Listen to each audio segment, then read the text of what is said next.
Arizona wrapped up their homecoming game with Oregon State, which ended in a bit of a nightmare for the Wildcats. Earlier in the week, Kevin Sumlin made the defensive coaching changes, but that much-needed spark didn't necessarily show in today's game. Sumlin says the defense couldn't stop the run on the perimeter, along with miscommunication were the two big factors that went wrong defensively. We couldn't stop the run, particularly on the perimeter, right, on the edges, by changing fronts, and the adjustment to a couple things when the bunch formations, that adjustment really didn't happen fast enough. Because it was a little bit different in the second half, particularly third quarter. But we need to be able to stop the run, and then we cut loose a couple guys wide open, right? Some miscommunication in the secondary. So it was a combination of a couple things. I put a lot on us. So that's the biggest thing right now is the D-line. We need to get to the ball, and we need to sack that quarterback. We didn't have as many sacks as we'd like to have, so we're hurting ourselves in the defense like that. So big emphasis this week going into the bye week is make sure we get sacks. So it doesn't change. It's the same mindset you got to have all the time, with Cecil too. Nothing really changed there for us. Sumlin pointed out J.J. Taylor's performance in today's game, which he called phenomenal. Taylor rushed for 78 yards and picked up 2 touchdowns. Sumlin said his effort late in the fourth quarter is something he will make an example of.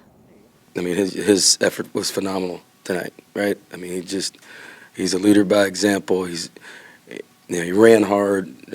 He made guys miss. He caught balls. He said we wanted to get him up around, getting into the 30s now again, touch-wise, and he got close. So, with the issues we're having health-wise in our offensive line, I thought his performance was outstanding.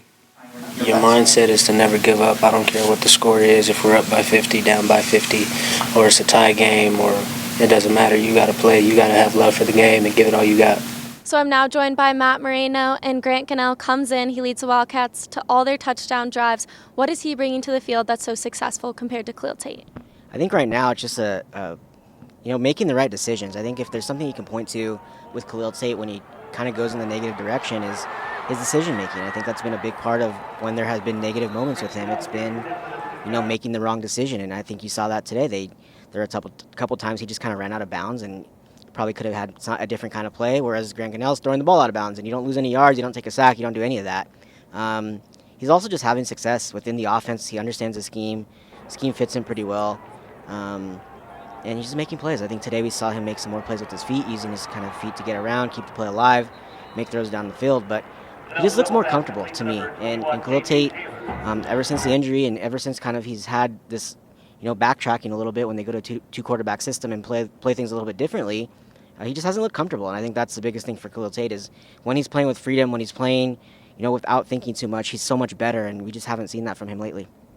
So this Arizona team has a pretty banged-up offensive line. Their defense can't find answers. They're heading into this bye week. What is so difficult for them moving forward, looking ahead at their schedule?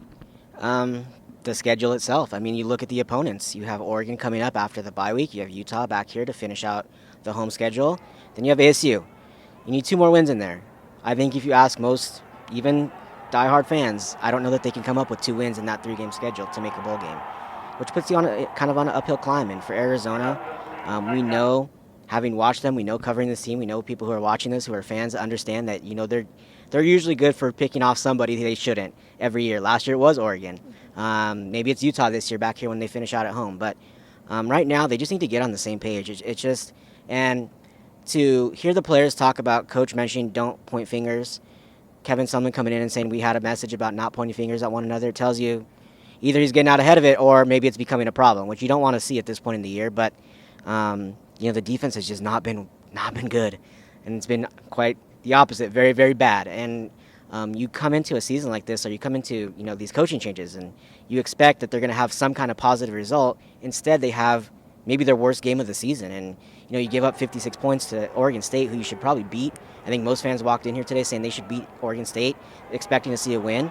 And it just doesn't happen. So I think it's all about getting on the same page, avoiding kind of those, internal kind of problems and people pointing fingers. And I think you mentioned it with J.J. Taylor and that effort.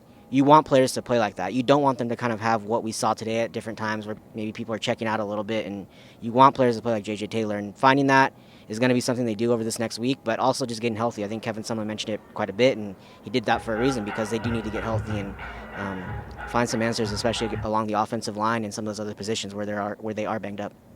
So Arizona is heading into their bye week before they take on Oregon. Stick with us as we're bringing you more coverage and updates for Arizona football. For GOAZCATS.com, I'm Riley Holman alongside Matt Moreno.